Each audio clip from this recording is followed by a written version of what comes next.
গাজায় এখনও ইসরায়েলের হামলা চলছে, প্রাণ গেছে অন্তত 23 জনের। এদিকে তুরস্কের কারাবন্দী বিরোধী নেতা একরাম ইমামোগলুকেই পরবর্তী প্রেসিডেন্ট নির্বাচনে প্রার্থী ঘোষণা করেছে তার রাজনৈতিক দল। অন্যদিকে সৌদি আরবে চলছে রাশিয়া ও ইউক্রেনের মধ্যে শান্তি আলোচনা, তবে থেমে নেই ইউক্রেনে রাশিয়ার হামলা। বিশ্বের নানা প্রান্তের এমন নানা রকম সব খবর নিয়ে বিশ্বযোগের আজকের আয়োজনে স্বাগত জানাচ্ছি আমি আফসানা শাওন।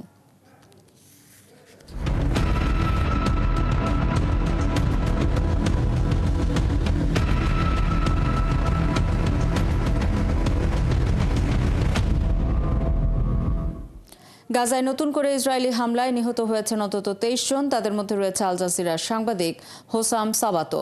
এ নিয়ে নতুন করে শুরু হওয়া ইসরায়েলি বিমান হামলা ও গোলাবর্ষণে প্রায় 700 ফিলিস্তিনি নিহত হয়েছেন। এর মধ্যে গাজার যুদ্ধবিরতি পুনরুদ্ধারে একটি নতুন প্রস্তাব দিয়েছে মিশর। এদিকে ইসরায়েলের বেন গুরিয়ন বিমানবন্দর লক্ষ্য করে ড্রোন ও ক্ষেপণাস্ত্র হামলা চালিয়েছে ইয়েমেনের হুথিদের বিরুদ্ধে হামলার আগে একজন সাংবাদিককে যুদ্ধ পরিকল্পনা জানিয়ে বিপদের মুখে পড়েছে ট্রাম্প প্রশাসন। একটি মেসেজিং গ্রুপে এই পরিকল্পনা জানানো হয় বলে দাবি করেছেন ওই সাংবাদিক। তবে ট্রাম্প প্রশাসন বলছে ভুল করে এই ঘটনা ঘটেছে। সোমবার দ্য আটলান্টিকের প্রধান সম্পাদক জেফ্রি গোল্ডবার্গ এক প্রতিবেদনে বলেন, 13 মার্চ তাকে অপ্রত্যাশিতভাবে সিগন্যাল মেসেজিং অ্যাপের একটি চ্যাট গ্রুপে আমন্ত্রণ জানানো হয়। এই গ্রুপটিতে ভাইস প্রেসিডেন্ট জেডি ভ্যান্স, মার্কিন পররাষ্ট্রমন্ত্রী মার্কো রুবিও, সিআইএ পরিচালক জন র্যাডক্লিফ, জাতীয় গোয়েন্দা পরিচালক তুলসী গ্যাবার্ড এবং জাতীয় নিরাপত্তা পরিষদের ঊর্ধ্বতন কর্মকর্তারা যুক্ত ছিলেন।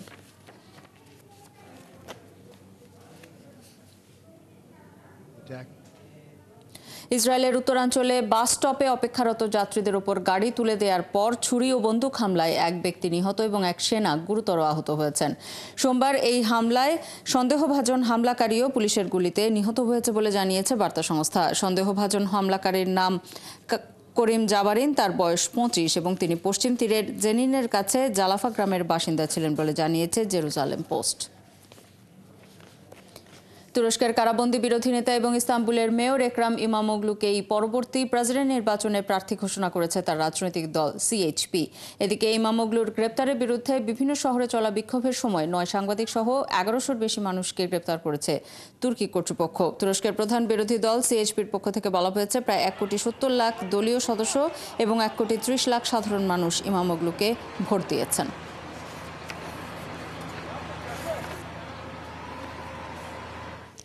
তুরস্কের প্রধান বিরোধী দল রিপাবলিকান পিপলস পার্টি সিএইচপির নেতা একরাম ইমামোগলুকে গ্রেপ্তার দেশটির গণতন্ত্রের জন্য হুমকি বলছেন বিশ্লেষকরা। প্রেসিডেন্ট রিসেপ তাইয়েপ এরদোয়ান তাকে অপ্রতিরোধ্য প্রতিপক্ষ মনে করেছেন, তাই ইমামোগলুকে আটকে রাখা হয়েছে বলেও অভিযোগ করেছেন বিরোধীরা। এমনকি তার বিরুদ্ধে আনা অভিযোগও উদ্দেশ্য প্রণোদিত বলছেন তারা। আরও জানাচ্ছেন মাহফুজুর রহমান। তুরস্কের বিরোধী নেতা একরাম ইমামোগলুর গ্রেপ্তারের পর থেকে দেশ জুড়ে 10 বছরের মধ্যে সবচেয়ে বড় বিক্ষোভ শুরু হয়েছে। পুলিশের সাথে সংঘর্ষে জড়িয়েছে শিক্ষার্থীরা।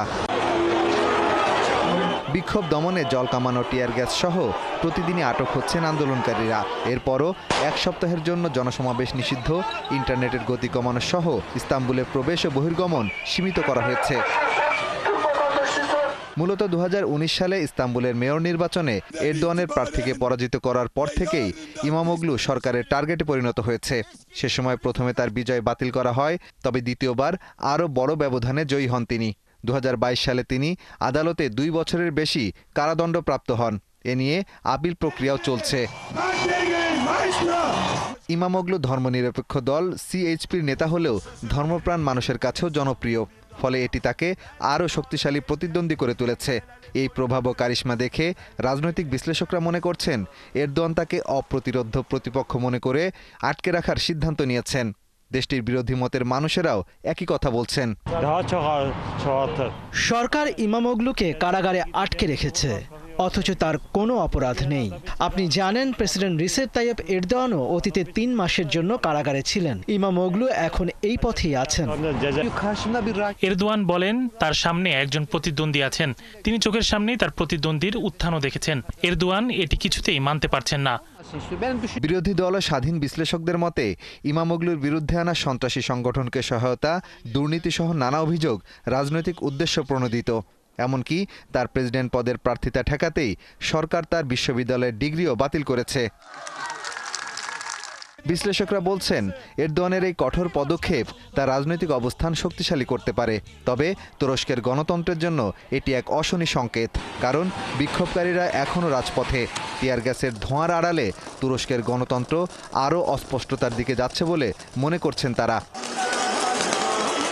মাহফুজুর রহমান, ৭১।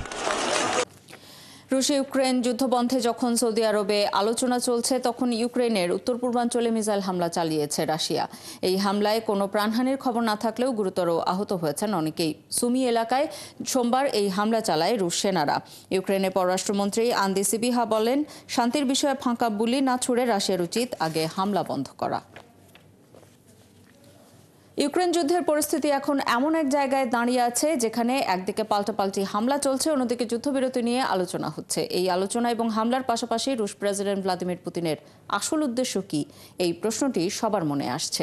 ডোনাল্ড ট্রাম্পের দাবি, পুতিন ইউক্রেনে যুদ্ধ থামাতে চান এবং দুই দেশের মধ্যে শান্তি প্রতিষ্ঠা করতে চান। তবে অনেক বিশেষজ্ঞই মনে করছেন, পুতিন আসলে শান্তি প্রতিষ্ঠা নয়, বরং রাশিয়াকে বিশ্ব রাজনীতির শীর্ষে নিয়ে যেতে চান। এ নিয়ে বিভিন্ন তথ্য উঠে এসেছে মার্কিন গণমাধ্যম CNN-এর এক প্রতিবেদনে। আরও জানাচ্ছেন মনিরুজ্জামান বাবু। 20 জানুয়ারি শপথ নেওয়ার পরপরই ট্রাম্প বলেছিলেন ইউক্রেনের সঙ্গে রাশিয়ার প্রেসিডেন্ট ভ্লাদিমির পুতিনের একটি চুক্তি করা দরকার। ট্রাম্প একই সাথে দাবি করে যাচ্ছেন যে রুশ প্রেসিডেন্ট ইউক্রেন যুদ্ধের ইতি টানতে চান। যদিও 3 বছর আগে যে এজেন্ডা নিয়ে ইউক্রেনে অভিযান শুরু করেছিল রাশিয়া, তা এখনও অপরিবর্তিত আছে। তাই ট্রাম্পের মন্তব্য নিয়ে সংশয় থেকেই যাচ্ছে।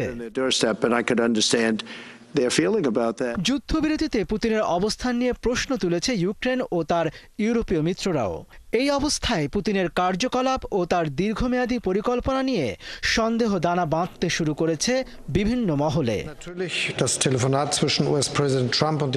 বিশ্লেষকরা বলছেন, ইউক্রেন যুদ্ধের শুরুতে পুতিন যে উদ্দেশ্য নিয়ে অভিযান শুরু করেছিলেন সেটি এখনও অপরিবর্তিত। তার মূল লক্ষ্য হচ্ছে সোভিয়েত ইউনিয়নের পতনের পর রাশিয়ার ভূ রাজনৈতিক অবস্থান পুনরুদ্ধার করা। রাশিয়ার অর্থনীতি অবশ্য কিছুটা উন্নতি করেছে পুতিনের শাসনামলে, কিন্তু যুদ্ধের কারণে রাশিয়া অর্থনৈতিক ও রাজনৈতিকভাবে আরও এক ধাপ পিছিয়ে যেতে পারে, কারণ বিশ্বব্যাপী নিষেধাজ্ঞা এবং বিপুল পরিমাণ সামরিক খরচ রাশিয়ার জন্য চ্যালেঞ্জ হয়ে দাঁড়িয়েছে। এই অবস্থায় যুদ্ধ বন্ধে পুতিনকে সাহায্য করতে গিয়ে যুক্তরাষ্ট্র ইউরোপ সম্পর্ক হুমকির মুখে পড়েছে। বিশ্লেষকরা বলছেন, পরিস্থিতি বিবেচনায় সব দিকেই রাস্তা খোলা রাখছেন রুশ প্রেসিডেন্ট। সাবেক এই কেজিবি কর্মকর্তা একদিকে ট্রাম্পের সঙ্গে বৈঠকে যুদ্ধবিরতি আলোচনা চালিয়ে নিজেদের শর্ত মোতাবেক চুক্তি সাজাচ্ছেন, অপরদিকে হামলা অব্যাহত রেখেছেন ইউক্রেনে। CNN-এর প্রতিবেদনে বলা হয়েছে, ইউরোপ ও যুক্তরাষ্ট্রের সম্পর্কে ফাটল ধরিয়ে নিজেদের স্বার্থ সিদ্ধির কথা ভাবছে রুশ প্রশাসন। বিশ্বের সবচেয়ে বড় দেশ হিসেবে নিজেদের প্রথম সারির নীতি নির্ধারকদের টেবিলে জায়গা করে দিতে চান পুতিন। সে উদ্দেশ্যেই তিনি ইউক্রেন যুদ্ধ বিষয়ে ট্রাম্পের সঙ্গে আলোচনা চালিয়ে যাচ্ছেন বলে ধারণা বিশ্লেষকদের। মনিরুজ্জামান বাবু, ৭১। উত্তর মেক্সিকোতে ভয়াবহ এক সড়ক দুর্ঘটনায় 12 জন নিহত হয়েছেন। এতে আহত হয়েছেন আরও 4 জন। বার্তা সংস্থা রয়টার্সের এক প্রতিবেদনে এই তথ্য জানানো হয়। কর্তৃপক্ষ জানিয়েছে, রবিবার দেশটির নুয়েভো লিওন রাজ্যের পাহাড়ি সান্তিয়াগো এলাকায় এই দুর্ঘটনা ঘটে। এরপর বনে আগুন লেগে যায় এবং পরে আগুন নিয়ন্ত্রণে আনা হয়। কর্তৃপক্ষ আরও জানিয়েছে, ঘটনার দিন সান্তিয়াগো এলাকায় 16 জন যাত্রী নিয়ে একটি পিকআপ ট্রাক পাহাড়ি রাস্তা থেকে 400 ফুট নিচে খাদে পড়ে যায়। যান্ত্রিক ত্রুটির কারণে দুর্ঘটনাটি হতে পারে বলে ধারণা করছেন তারা। যুক্তরাষ্ট্রের নর্থ ক্যারোলাইনায় অন্তত 3টি দাবানল ছড়িয়ে পড়েছে। রবিবার থেকে শুরু হওয়া এই দাবানল এখনও নিয়ন্ত্রণে আনা যায়নি বলে জানিয়েছে রাজ্যটির বন বিভাগ। বার্তা সংস্থা রয়টার্সের এক প্রতিবেদনে এই তথ্য জানানো হয়েছে। স্থানীয় কর্তৃপক্ষ জানিয়েছে, দাবানলের কারণে অঞ্চলটি থেকে এরই মধ্যে অসংখ্য মানুষকে সরিয়ে নেওয়া হয়েছে। তারা আরও জানান, ভয়াবহ এই দাবানলটির কারণে এরই মধ্যে 2076 একর রাষ্ট্রীয় মালিকানাধীন এবং ব্যক্তিগত জমি পুড়ে গেছে। এছাড়া গ্রিন রিভার জর্জ এবং হলবার্ট কোভ এলাকায় অন্তত 2545 একর জমি দাবানলের কারণে ক্ষতিগ্রস্ত হয়েছে। লেক অ্যাডগারের কাছে 199 একর জমি পুড়ে গেছে। আগুন নেভাতে 249 জন কর্মী এখনও কাজ করে যাচ্ছেন বলে জানিয়েছে স্থানীয় কর্তৃপক্ষ। ডেনমার্কের স্বায়ত্তশাসিত অঞ্চল গ্রিনল্যান্ডে যাচ্ছেন যুক্তরাষ্ট্রের প্রতিনিধিরা। এই তালিকায় রয়েছেন মার্কিন সেকেন্ড লেডি অর্থাৎ ভাইস প্রেসিডেন্টের স্ত্রী উষা ভ্যান্স। এছাড়া এই সপ্তাহেই গ্রিনল্যান্ড যাচ্ছেন যুক্তরাষ্ট্রের জাতীয় নিরাপত্তা উপদেষ্টা মাইক ওয়ালটজ। হোয়াইট হাউসের পক্ষ থেকে দেয়া বিবৃতিতে একথা জানানো হয়েছে। এই অবস্থায় মার্কিন প্রেসিডেন্ট ডোনাল্ড ট্রাম্পের গ্রিনল্যান্ড দখল করার পরিকল্পনা আবারও আলোচনায় এসেছে। খোদ গ্রিনল্যান্ডের প্রধানমন্ত্রী মিউট বি এগেদে বিষয়টি নিয়ে শঙ্কা প্রকাশ করেছেন। যুক্তরাষ্ট্রের এ ধরনের কার্যক্রম অত্যন্ত আক্রমণাত্মক বলে উল্লেখ করেছেন তিনি। এই নেতা আরও বলেন, এর আগে মার্কিন ট্রাম্প স্বায়ত্তশাসিত এই অঞ্চলকে যুক্তরাষ্ট্রের সঙ্গে যুক্ত করার পরিকল্পনা সামনে আনেন। রাজনীতিতে নাম লেখানোর পর একের পর এক ঝামেলা লেগেই আছে বিশ্বের শীর্ষ ধনী ইলন মাস্কের জীবনে। টেসলা শেয়ারের দাম কমছে, তাতে কমছে মাস্কের সম্পদ। পাশাপাশি মাস্কের মালিকানাধীন স্পেসএক্সের অন্তর্ভুক্ত স্যাটেলাইট ইন্টারনেট কোম্পানি স্টারলিংকের ব্যবসাও মার খেতে শুরু করেছে। সব মিলিয়ে যেন শনির দশাই চলছে এই ধনকুবেরের কপালে। বিস্তারিত তানহা জুলিয়া রিপোর্টে।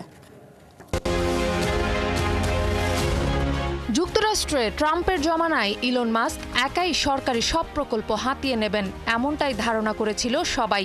আর সেই সুবাদে তার ব্যবসা আরও ফুলে ফেঁপে উঠবে, এমনটাই হবার কথা ছিল। পাশাপাশি স্টারলিংকের জন্য বিশ্বের নতুন নতুন সম্ভাবনা তৈরি হবার কথা ছিল। বর্তমানে তুরস্ক, মরক্কো ও বাংলাদেশের সঙ্গে স্টারলিংকের ব্যবসায়িক আলোচনা হচ্ছে। ভারতে ইতোমধ্যে দুটি কোম্পানির সঙ্গে তাদের চুক্তিও হয়ে গেছে। তাতে সব মিলিয়ে আরও প্রায় 100 কোটি মানুষের দ্বার প্রান্তে চলে যাওয়ার কথা ইলন মাস্কের। কিন্তু বিপদেই পড়ে গেছেন বিশ্বের শীর্ষ এই ধনী। রাজনীতির মাঠে নামার পর থেকেই দুর্গতি যেন পিছু ছাড়ছে না তার। মাস্কের কোম্পানির বৈশ্বিক সম্প্রসারণ ব্যাহত হচ্ছে।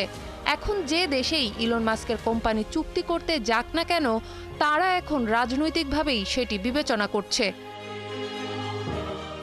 ইতোমধ্যে যেসব জায়গায় স্টারলিং ব্যবসা করছে সেখানেও তারা সমস্যার সম্মুখীন হচ্ছে। সম্প্রতি কানাডার একটি প্রদেশ কানাডীয় পণ্যের মার্কিন শুল্ক আরোপের প্রতিবাদে স্টারলিংকের সঙ্গে চুক্তি বাতিল করেছে। ইউরোপের অন্য দেশগুলো স্টারলিংকের বিকল্প খুঁজছে।